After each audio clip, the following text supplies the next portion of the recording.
আসসালামু আলাইকুম, আশা করি আপনারা সবাই ভালো আছেন। ইটাবস বাংলা টিউটোরিয়ালের গত পর্বে আমরা স্টোরি ডিসপ্লেসমেন্ট চেক করেছিলাম, আর আজকের এই পর্বে আমরা চেক করব স্টোরি ড্রিফট, এবং সেটা অবশ্যই বিএনবিসি 2020 অনুযায়ী। বেস থেকে স্টোরিগুলো কিভাবে ডিসপ্লেস করছে শুধু তা চেক করলেই হবে না, দুটো পাশাপাশি স্টোরি একে অপরের সাপেক্ষে ঠিকমতো ডিসপ্লেস করছে কিনা তাও চেক করতে হবে। স্টোরি ড্রিফট সম্পর্কে বিস্তারিত জানতে হলে আর দেরি না করে চলুন আমরা চলে যাই আমাদের মূল পর্বে।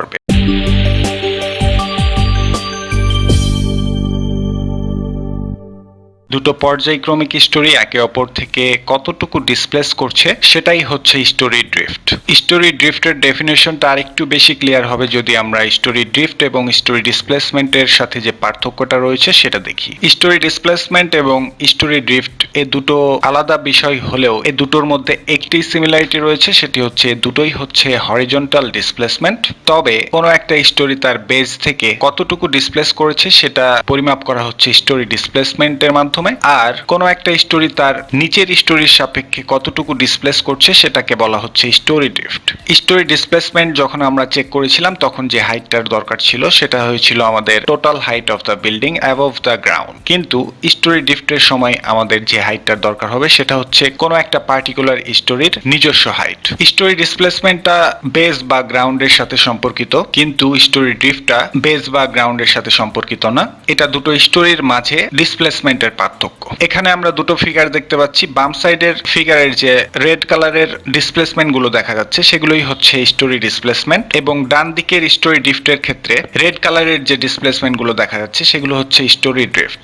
স্টোরি ড্রিফটটা চেক করব কিভাবে বা এটা চেক করার প্রসিডিউরটা কি সেটা জানতে হলে আমাদেরকে আমাদের বিএনবিসি 2020 পিডিএফ ফাইলটাতে চলে যেতে হবে, এবং এই পিডিএফ ফাইলটার 634 নাম্বার পেজে আমরা চলে যাব। আমি টাইপ করলাম 634, তারপরে এন্টার প্রেস করলাম। এই পেজটার পৃষ্ঠা নম্বর হচ্ছে 3212। আমরা হালকা একটু স্ক্রল ডাউন করলে এই জায়গায় একটি সেকশন দেয়া রয়েছে 2.5.7.7 ডিফ্লেকশন এন্ড স্টোরি ড্রিফট। এখানে যে ডিফ্লেকশনটা বলা হয়েছে সেটা হচ্ছে হরিজন্টাল ডিফ্লেকশন, এবং সেটাকে আমরা ডিসপ্লেসমেন্ট রূপে জানি। এবং স্টোরি ডিসপ্লেসমেন্ট এবং স্টোরি ড্রিফটের পার্থক্য থেকে অলরেডি আমরা জেনেছি যে পাশাপাশি দুটো স্টোরির স্টোরি ডিসপ্লেসমেন্টের পার্থক্যটাই হচ্ছে স্টোরি ড্রিফট। বিএনবিসি তেও স্টোরি ড্রিফটটা ঠিক একইভাবে ডিফাইন করা হয়েছে, তবে একটু মডিফাই করা হয়েছে স্টোরি ডিসপ্লেসমেন্টটাকে। স্টোরি ডিসপ্লেসমেন্টটাকে দুটো ফ্যাক্টরের মাধ্যমে মডিফাই করে আমরা এই স্টোরি ড্রিফটটা বের করব, এবং বিএনবিসি তে সেটাই বলা রয়েছে। আগে আমরা যে স্টোরি ডিসপ্লেসমেন্টটাকে জানতাম সেটা হচ্ছে এটা ডেল্টা এক্স ই, এবং ডেল্টা এক্স এর ডেফিনেশনটা এখানে দেয়া রয়েছে deflection determined by an elastic analysis. ETABS থেকে আমরা যে ডিসপ্লেসমেন্টটা পাই সেটাই হচ্ছে ইলাস্টিক অ্যানালাইসিস এর মাধ্যমে পাওয়া ডিসপ্লেসমেন্ট, এবং সেটাকে প্রকাশ করা হয়েছে ডেল্টা এক্স ই দ্বারা। এই ডেল্টা এক্স ই কে দুটো ফ্যাক্টর দ্বারা মডিফাই করা হচ্ছে। একটি হচ্ছে সিডি, এবং সিডিটা হচ্ছে ডিফ্লেকশন অ্যাম্পলিফিকেশন ফ্যাক্টর, এবং সেটাকে আমাদের আগের ডিসপ্লেসমেন্ট দ্বারা গুণ করা হচ্ছে এবং ভাগ করা হচ্ছে ইম্পর্টেন্স ফ্যাক্টর আই দ্বারা। এভাবে এই দুটো ফ্যাক্টর দ্বারা এই ডিসপ্লেসমেন্টটাকে মডিফাই করে যে ডিসপ্লেসমেন্টটা আমরা পাচ্ছি সেটাকে প্রকাশ করা হয়েছে ডেল্টা এক্স দ্বারা। ব্যাস এটুকুই হচ্ছে আমাদের মডিফিকেশন। এই নতুন পাওয়া স্টোরি ডিসপ্লেসমেন্টের মাধ্যমে আমরা স্টোরি ড্রিফটটা বের করে নিতে পারি খুব সহজে, এবং সেটা এই ইকুয়েশনের মাধ্যমে। কোনো একটা স্টোরির মডিফাইড ডিসপ্লেসমেন্টকে তার নিচের স্টোরির মডিফাইড ডিসপ্লেসমেন্ট দ্বারা বিয়োগ করলে যে ডিফারেন্সটা পাওয়া যাবে সেটাই হচ্ছে আমাদের স্টোরি ড্রিফট, এবং এটাই হচ্ছে ডেল্টা এক্স। এই হচ্ছে বিএনবিসি প্রদত্ত স্টোরি ড্রিফট বের করার প্রসিডিউর।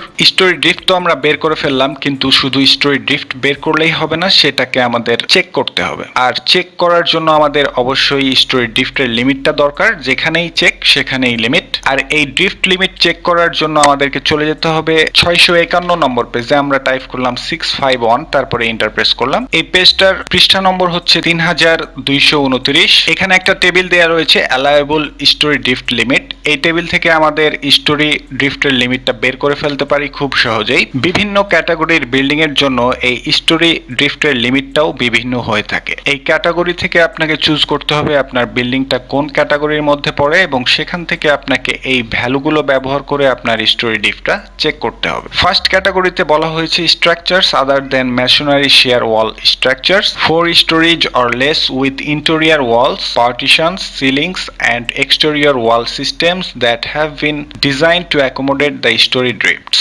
আমাদের স্টোরিটাতে যেহেতু শেয়ার ওয়াল নেই এবং এটা 4 তলার কম, সেহেতু আমরা এই ফার্স্ট ক্যাটাগরির মধ্যে পড়ছি এবং সেটার জন্য আমাদের 3টা ড্রিফট লিমিট দেয়া রয়েছে। এখন প্রশ্ন হচ্ছে এই 3টা ড্রিফট লিমিটের মধ্যে কোনটা আমাদের মধ্যে পড়ছে, এটা বের করার জন্য আপনাকে অকুপেন্সি ক্যাটাগরিটা চুজ করতে হবে। আমাদের বিল্ডিং এর অকুপেন্সি ক্যাটাগরি ছিল 2, এই জন্য আমরা এই লিমিটটা ব্যবহার করব 0.025 HSX। আর আপনার বিল্ডিংটাতে যদি masonry, cantilever, share wall structures থাকে তাহলে আপনি এই 3টা লিমিট ব্যবহার করবেন। আদার মেশনারি, শেয়ার ওয়াল স্ট্রাকচারস এর জন্য এই 3টা লিমিট ব্যবহার করতে হবে। আর অল আদার স্ট্রাকচার যদি এই ক্যাটাগরির কোনোটাতেই আপনার বিল্ডিংটা না পড়ে তাহলে আপনি এই লিমিটগুলো ব্যবহার করে ড্রিফট লিমিটটা জানতে পারবেন। এখানে একটা টার্ম ব্যবহার করা হয়েছে সেটা হচ্ছে HSX। এখানে HSX টা হচ্ছে প্রত্যেকটা স্টোরির তার নিজস্ব হাইট, সুতরাং এখানে কমপ্লিকেটেড তেমন কিছুই নেই। আমরা এই টার্মগুলো ব্যবহার করে আমাদের স্টোরি ড্রিফট লিমিটটা বের করে নিতে পারি খুব সহজেই এবং সেই লিমিটটা ব্যবহার করে আমাদের স্টোরির ড্রিফট চেকটা দিয়ে দিতে পারি। স্টোরি ড্রিফট চেকটা দিতে হবে আমাদের সার্ভিস কন্ডিশনে, এই জন্য আমরা এই ফোল্ডারে ঢুকে গেলাম এবং এই ফাইলটা ওপেন করে নিচ্ছি।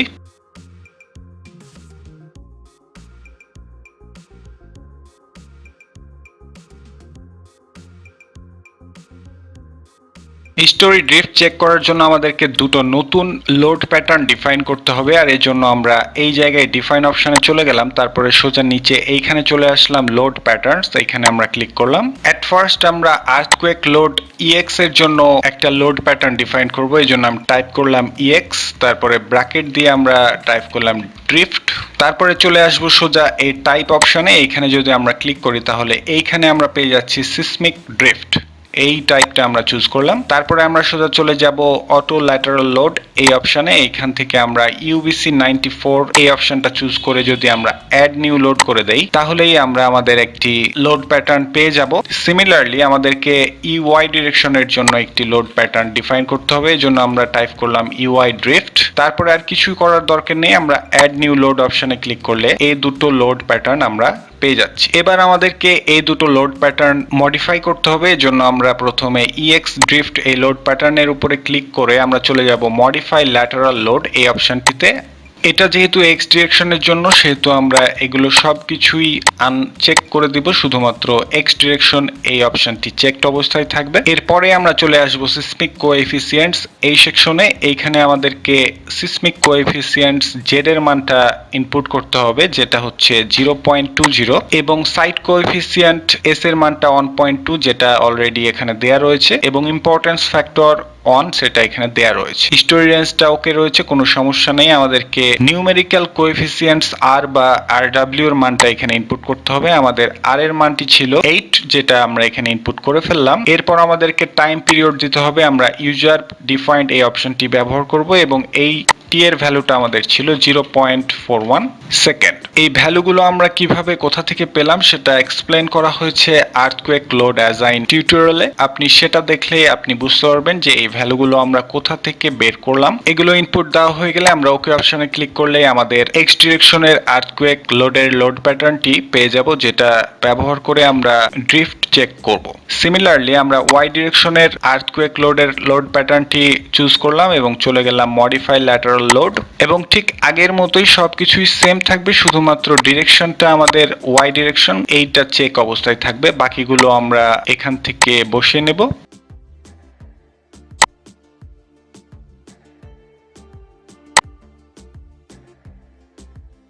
তারপরে ওকে অপশনে ক্লিক করলে আমাদের লোড প্যাটার্ন ডিফাইন হয়ে যাবে, তারপরে আমরা ওকে অপশনে ক্লিক করব। তারপরে সোজা আমরা এক্সেল ফাইলটাতে চলে আসব। ড্রিফট চেক করার জন্য এক্সেল ফাইলটা খুব গুরুত্বপূর্ণ। এক্সেল ফাইলের মাধ্যমে খুব সহজেই আমরা ড্রিফটটা চেক করে দিতে পারি, আর সেটা করার জন্য আমাদেরকে কয়েকটা অপশন ফিল আপ করতে হবে এখানে। ফার্স্ট অপশনটি হচ্ছে ডিফ্লেকশন অ্যাম্প্লিফিকেশন ফ্যাক্টর CD, এটার ভ্যালুটা আপনাকে এখানে ইনপুট করতে হবে। ডিফ্লেকশন অ্যাম্প্লিফিকেশন ফ্যাক্টর সিডি এর ভ্যালুটা পাওয়ার জন্য আপনাকে বিএনবিসি তে চলে আসতে হবে। তারপরে আপনাকে এখানে টাইপ করতে হবে 624, তারপরে ইন্টার প্রেস করলেই আপনি সোজা 3202 পেজে চলে যাবেন এবং হালকা একটু স্ক্রল ডাউন করলে এখানে একটি টেবিল রয়েছে 6.2.19। এই টেবিলের এইখানে রয়েছে আমাদের ডিফ্লেকশন অ্যাম্প্লিফিকেশন ফ্যাক্টর সিডি। এই সিডি এর ভ্যালুটা আমরা বের করব। এই টেবিলটা অলরেডি আমরা ব্যবহার করেছি যখন আমরা রেসপন্স রিডাকশন ফ্যাক্টর আর এর মান বের করেছিলাম, তখন আমরা এই টেবিলটা ব্যবহার করেছিলাম। এখানে কয়েকটা ক্যাটাগরি দেয়া রয়েছে। এটা হচ্ছে এ ক্যাটাগরি, আমাদের বিল্ডিংটা ছিল সি ক্যাটাগরিতে, এই জন্য আমরা ডাইরেক্ট সি ক্যাটাগরিতে চলে গেলাম এবং সি ক্যাটাগরির আন্ডারে আমাদের 4 নাম্বার টাইপটা ছিল আমাদের বিল্ডিংটা, special reinforced concrete moment frames. এইটাই হচ্ছে আমাদের ক্যাটাগরি এবং এই সোজা সিডি এর ভ্যালুটা দেয়া রয়েছে 5.5। এভাবে এই টেবিলটা ব্যবহার করে আপনি ডিফ্লেকশন অ্যাম্প্লিফিকেশন ফ্যাক্টর এর মানটি খুব সহজে বের করতে পারবেন। এখন আমরা এই সিডি এর ভ্যালুটা এখানে ইনপুট করে দেব 5.5, তারপরে ইন্টার প্রেস করব। আমাদের বিল্ডিংটার ইম্পর্টেন্স ফ্যাক্টর ছিল 1, আমরা এখানে আই এর ভ্যালুটা এখানে ইনপুট করে দিলাম, তারপরে ইন্টার প্রেস করলাম। এখানে আমরা যে কালারটা দেখতে পাচ্ছি এবং আমাদের টেবিলে যে কালারটা দেখতে পাচ্ছি সেই দুটো কালার একই। এই দুটো আইটেম এগুলোর সাথে কানেক্টেড বলেই এদের কালার একই করা হয়েছে এবং সব জায়গায় আমরা এই দুটো আইটেমের ভ্যালু একই ব্যবহার করব। এখানে দুটো টেবিল দেয়া রয়েছে। বাম দিকের টেবিলটা হচ্ছে ডিফ check for EX in X direction এবং ডান দিকের টেবিলটা হচ্ছে ডিফ check for EX in Y direction. ঠিক একইভাবে আমাদেরকে ইউআই এর জন্য আমাদেরকে এই ট্যাবটা ব্যবহার করতে হবে। এখানে রয়েছে ইউআই। ইউআই এ যদি আমরা ক্লিক করি তাহলে সোজা ইউআই এর টেবিলগুলোতে আমরা চলে আসব এবং এখানে আর আপনাকে নতুন করে ভ্যালু ইনপুট করতে হবে না, এগুলো লিংক করা রয়েছে, আপনি সেখানে ইনপুট করলে ডাইরেক্ট এখানে চলে আসবে। আগে আমরা ইএক্স এর জন্য আমাদের ড্রিফটটা চেক দিব, এই জন্য আমরা এই ট্যাবটাতে চলে গেলাম এবং এর পরবর্তী যে রুমটা আমাদেরকে ফিল আপ করতে হবে সেটা হচ্ছে এটা এবং এটা হচ্ছে ডেল allowable is equal to 0.025 into HSX. এখানে 0.025 দেয়া রয়েছে, কিন্তু আপনার বিল্ডিং এর জন্য এই কোএফিসিয়েন্টটা ডিফারেন্ট হতে পারে। এটা কত সেটা জানার জন্য আপনাকে বিএনবিসি তে যেতে হবে। বিএনবিসির যে ফর্মুলাটা দেয়া রয়েছে অ্যালাউয়েবল ডিফ লিমিট বের করার, সেখান থেকে ক্যাটাগরি চুজ করলে আপনি এই কোএফিসিয়েন্টের মানটা বের করতে পারবেন। যেহেতু আমাদের ক্যাটাগরি ছিল ফার্স্ট এবং আমাদের অকুপেন্সি ক্যাটাগরি ছিল 2, এজন্য আমাদের এই কোএফিসিয়েন্টের ভ্যালুটা হচ্ছে 0.025 এবং এটার কালার দেয়া রয়েছে এই দুটো জায়গায়, তার মানে হচ্ছে এগুলো একে অপরের সাথে রিলেটেড। আপনি যদি এখানে ইনপুট করেন তাহলে এই ভ্যালুগুলো অটোমেটিক সেটার সাথে মাল্টিপ্লাই হয়ে অ্যালাউয়েবল ড্রিফটের মানটা আপনি এখানে পেয়ে যাবেন। এই এক্সেল ফাইলটা যদি আপনার কাছে থাকে তাহলে আপনাকে বিএনবিসি ওপেন না করলেও চলবে। এক্সেল ফাইলের নিচে আপনার সকল প্রকার ইনফরমেশন এখানে দেয়া রয়েছে। আপনি এই সব পেজ ব্যবহার করে আপনি সব রুমগুলো আপনি ফিল আপ করতে পারবেন খুব সহজেই। এক্সেল ফাইল নিয়ে আমরা আর বেশি কথা বলছি না। আমাদের ফার্স্ট যে অপশনটি দরকার সেটা হচ্ছে স্টোরি নেম। আমরা নিচ থেকে উপরে স্টোরি নেমগুলো এখানে ফিল আপ করে দিব, আর সেটা করার জন্য অবশ্যই আমাদেরকে সেই ETABS ফাইলটাতে চলে যেতে হবে। ETABS ফাইলে আসার পরে আমরা রাইট ক্লিক করব এবং অ্যাড অর মডিফাই গ্রিডস এই অপশনটিতে ক্লিক করব। তারপরে চলে যাব modify or show story data এবং এইখানে রয়েছে আমাদের স্টোরি নেমগুলো। আমরা সোজা এভাবে সবগুলোকে সিলেক্ট করে আমরা রাইট বাটন ক্লিক করে আমরা কপি অপশনে ক্লিক করব। তারপরে সোজা আমরা সেই এক্সেল ফাইলে চলে যাব এবং উপরের যে ফাঁকা সেলটা রয়েছে সেখানে ক্লিক করে আমরা কন্ট্রোল ভি দিয়ে পেস্ট করে দিলাম। এখানে পেস্ট করার ফলে এখানে বর্ডারগুলো হারিয়ে যাচ্ছে, এজন্য আমরা এই সেলগুলো সিলেক্ট করে আমরা অল বর্ডারস অপশনটি ব্যবহার করে এটা ঠিক করে নিলাম। তারপরে আমরা ফাইলটা সেভ করে নিচ্ছি এবং এখানে এটা পেস্ট করা মাত্রই আমাদের এই সব জায়গাতেও সেই স্টোরি নেমগুলো অটোমেটিক চলে এসেছে, যেহেতু সেগুলো লিংক করা হয়েছে। সুতরাং এক জায়গায় সেটা হচ্ছে ইএক্স ইন ওয়াই ডিরেকশন, এই জায়গায় যদি আপনি কোনো কিছু ইনপুট করেন আর সেটা যদি সিমিলার হয়ে থাকে এই সব জায়গায় তাহলে অটোমেটিক সেখানে সেটা চলে যাবে। আর সেটা যদি আমরা চেক করতে চাই ইউআই এর জন্য তাহলে আমরা এই অপশনে গিয়ে দেখতে পারি যে সব জায়গায় আমাদের সেই স্টোরি নেমগুলো চলে এসছে। যেহেতু ইএক্স এবং ইউআই দুটো ক্ষেত্রে আমাদের স্টোরিগুলো সেম থাকবে, সুতরাং এগুলো সবগুলো সেম হবে। এগুলোকে মার্ক করে আমরা সেগুলোকে নাইসলি অ্যারেঞ্জ করে দিতে পারি। এরপরে আমাদের যেটা দরকার সেটা হচ্ছে এইচএসএক্স এর মান, মানে প্রত্যেকটা স্টোরির হাইটের মানটা আমাদের দরকার। আর সেজন্য আমাদের সেই ETABS ফাইলে আমরা চলে যাব। স্টোরি নেমের পাশেই রয়েছে আমাদের স্টোরি হাইট, সুতরাং আমরা এইভাবে সবগুলোকে কপি করে রাইট বাটন ক্লিক করে কপি করতে পারি। তারপরে এটা আমার আর দরকার নেই, আমরা এটা ক্রস করে দিচ্ছি এবং এটাও আমরা ক্রস করে দিচ্ছি এবং সোজা আমরা চলে যাচ্ছি আমাদের এক্সেল ফাইলে। তারপরে প্রথম যে সেলটা রয়েছে সেখানে কার্সর দ্বারা ক্লিক করে আমরা কন্ট্রোল ভি করে সেটাকে পেস্ট করে দিলাম। ফাউন্ডেশন বটম লেভেলের এই ভ্যালুটা হচ্ছে 0, এটা আমরা এখানে 0 ইনপুট করে দিলাম এবং এগুলোকে আমরা সিলেক্ট করে এখানে বর্ডারগুলো হারিয়ে যাচ্ছে বারবার, আমরা অল বর্ডার করে দিলাম, এগুলোকে মিডিলে নিয়ে চলে আসলাম এবং সেভ করে নিলাম। যেহেতু স্টোরি নেমের মতো এখানেও এগুলো সবগুলো টেবিলে ব্যবহৃত হবে এবং সবগুলোর ভ্যালু কনস্ট্যান্ট থাকবে, সেহেতু এখানে ইনপুট করা মাত্রই এখানেও সেগুলো চলে এসছে। সিমিলারলি আমরা যদি ইউআই এর ক্ষেত্রে যাই তাহলেও একইভাবে আমাদের ভ্যালুগুলো এখানে অটোমেটিক চলে এসছে। এবং এর পাশের যে সেলটা রয়েছে সেটা হচ্ছে ইঞ্চিতে এবং এই সেলগুলো ফাংশন ব্যবহার করা হয়েছে এটার সাথে 12 গুণ করে, তার মানে হচ্ছে ফিট থেকে ইঞ্চিতে কনভার্ট করার জন্য। এই জন্য এটা তেমন কোনো গুরুত্বপূর্ণ বিষয় না, এটা বোঝাটা খুবই সহজ। আমরা EX এ চলে গেলাম। এই তিনটা মান হচ্ছে আমাদের ETABS থেকে বের করতে হবে এবং সেই সাথে আরেকটি মান আমাদের ETABS থেকে বের করতে হবে, সেটা হচ্ছে ইলাস্টিক ডিসপ্লেসমেন্ট ডেল্টা XE। এটাও আমাদেরকে ETABS থেকে বের করে নিয়ে আসতে হবে। তবে এটা কঠিন তেমন কোনো কাজ না, গত পর্বে আমরা যেভাবে ডিসপ্লেসমেন্ট চেক দিয়েছিলাম সেই ডিসপ্লেসমেন্ট গুলোই এখানে ইলাস্টিক ডিসপ্লেসমেন্ট রূপে এখানে বসবে, আর সেটার জন্য আমাদেরকে সেই ETABS ফাইলটাতে চলে যেতে হবে। এই ETABS ফাইলে আসার পরে আমাদেরকে রান অ্যানালাইসিস দিতে হবে। যেহেতু আমরা অ্যানালাইসিস করছি সুতরাং আমাদেরকে অবশ্যই রান অ্যানালাইসিস করে রেজাল্টে গিয়ে সেই ডিসপ্লেসমেন্ট গুলো বের করে নিয়ে আসতে হবে এবং সেটা অবশ্যই হচ্ছে স্টোরি ডিসপ্লেসমেন্ট, যেটা ড্রিফটের ক্ষেত্রে ইলাস্টিক ডিসপ্লেসমেন্ট ডেল্টা XE দ্বারা প্রকাশ করা হচ্ছে।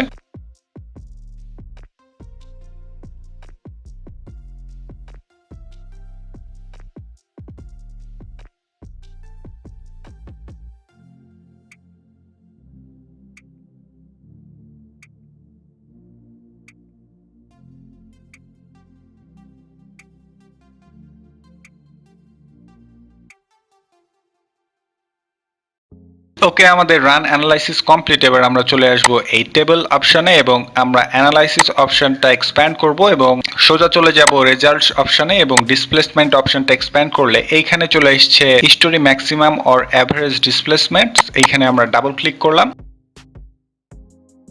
তারপরে আমাদেরকে লোড কেস বা কম্বোটা চুজ করতে হবে, যেটার জন্য আমরা এই ড্রিফট চেকটা দিতে যাচ্ছি। আমরা EX ডিরেকশনের জন্য এই ড্রিফট চেক দিব। এজন্য আমরা রাইট বাটন ক্লিক করে আমরা EX ড্রিফট এই লোড প্যাটার্নটা চুজ করে নিব, EX ড্রিফট। তারপরে আমরা বাইরে ক্লিক করলাম এবং এইখানে আমরা ডিরেকশনটা চুজ করব হচ্ছে X ডিরেকশন। যেহেতু আমরা X ডিরেকশনটা কনসিডারেশনে রাখছি সুতরাং Xটা চুজ করে বাইরে ক্লিক করলেই আমরা আমাদের কাঙ্ক্ষিত ভ্যালুগুলো পেয়ে যাব। এখানে আমরা একটা জিনিস দেখতে পাচ্ছি, সেটা হচ্ছে প্লিন্থ লেভেল এবং গ্রাউন্ড লেভেল দুটোতে আমাদের X ডিরেকশনে কোনো ইফেক্ট নেই, আর সেজন্য আমাদেরকে সে দুটো 0 বসাতে হবে। তবে ফার্স্ট স্টোরি রুফ থেকে উপরে যতগুলো আছে সেগুলোতে আমরা এই ভ্যালুগুলো পেয়ে যাচ্ছি। এগুলো আমরা এভাবে সিলেক্ট করে রাইট বাটন ক্লিক করে কপি করে নিলাম এবং সেই ভ্যালুগুলোকে আমরা এইখানে পেস্ট করে দিলাম। বাকি দুটোতে আমরা 0 ইনপুট করে দিচ্ছি। এগুলো আমরা সেম ফরম্যাটে রাখবো। আমরা এখান থেকে এই কালারটা চুজ করে নিচ্ছি এবং বর্ডার গুলো হারিয়ে যাচ্ছে বারবার, আমরা অল বর্ডার্স করে দিলাম, তারপরে সেভ করে নিলাম এবং এগুলোকে মিডিলে রেখে দিলে আমরা ক্লিয়ারলি দেখতে পারবো। এই ইলাস্টিক ডিসপ্লেসমেন্টের ভ্যালুগুলো এখানে ইনপুট করা মাত্রই আপনার সকল কাজ শেষ, বাকি কাজ আপনার এক্সেল শিটটাই করে দিবে। তারপরেও আমরা এক্সপ্লেন করি যে আমরা এই কলামটা কিভাবে ব্যবহার করেছি। এখানে অ্যাম্পলিফাইড ডিসপ্লেসমেন্ট ডেলেক্স এর মানটা ব্যবহার করা হয়েছে। এই ডিসপ্লেসমেন্টকে সিডি দ্বারা গুণ করে এবং আই দ্বারা ভাগ করে আমরা ডেলেক্স এর ভ্যালুটা পেয়েছি। আর আপনি যদি সেটা ইনশিওর হতে চান তাহলে এই শেলটার উপরে আমি যদি সিলেক্ট করি তাহলে এখানে দেখা যাচ্ছে D12 into K6 by K7।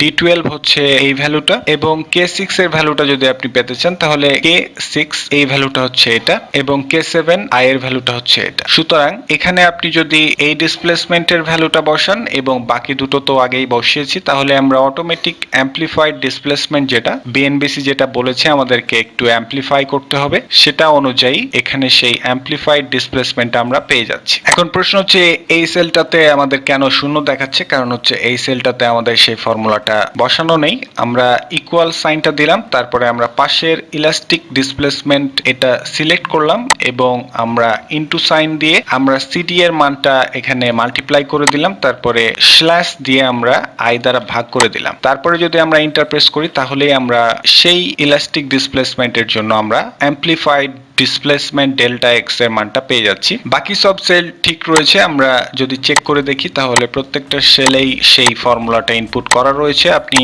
Base level থেকে প্রায় 20 তলা পর্যন্ত আপনি স্টোরি ডিফ চেক করতে পারবেন এই এক্সেল ফাইলটা দিয়ে। ওকে, আমরা আমাদের স্টোরি ডিসপ্লেসমেন্টের মানটা আমরা পেয়ে গেছি। এখন আমাদেরকে স্টোরি ড্রিফটটা বের করতে হবে। স্টোরি ড্রিফট মানে হচ্ছে কোনো একটা স্টোরি ডিসপ্লেসমেন্ট থেকে তার নিচের স্টোরি ডিসপ্লেসমেন্ট বিয়োগ করলেই আমরা সেটা স্টোরি ড্রিফট। আর সেটা বের করা খুব সহজ। আমরা এই সেলটাতে যদি ক্লিক করি তাহলে আমরা এখানে দেখতে পাচ্ছি E12 মাইনাস E13। এটা হচ্ছে E12 যেটার স্টোরি ড্রিফট আমরা বের করতে চাচ্ছি, এবং তার নিচের স্টোরি ডিসপ্লেসমেন্ট হচ্ছে E13। এটা থেকে এটা বিয়োগ করে যদি আমরা এখানে বসাই দিই তাহলে সেটাই হয়ে যাচ্ছে আমাদের স্টেয়ার রুম রুফের জন্য স্টোরি ড্রিফট ডেল্টা। সিমিলারলি সবগুলো সেলেই তার নিচের সেলের অ্যাম্প্লিফাইড ডিসপ্লেসমেন্টটা বিয়োগ করে আমাদের এখানে স্টোরি ড্রিফট কলামে বসানো হয়েছে, যেটা ফর্মুলা অনুযায়ী। সো এটা অটোমেটিক চলে আসবে, এখানে আপনার কিছুই করতে হবে না। আমরা আমাদের স্টোরি ড্রিফটের মানটা পেয়ে গেছি। আমাদের আর কোনো কাজই নেই, আমাদেরকে শুধু জাস্ট দেখতে হবে আমাদের অ্যালাউয়েবল ড্রিফটের চাইতে সেটা কম রয়েছে কিনা। আমাদের অ্যালাউয়েবল ড্রিফট বের করার ফর্মুলা হচ্ছে কোএফিসিয়েন্ট ইনটু এইচএক্স। আমাদের কোএফিসিয়েন্টটা ছিল 0.025।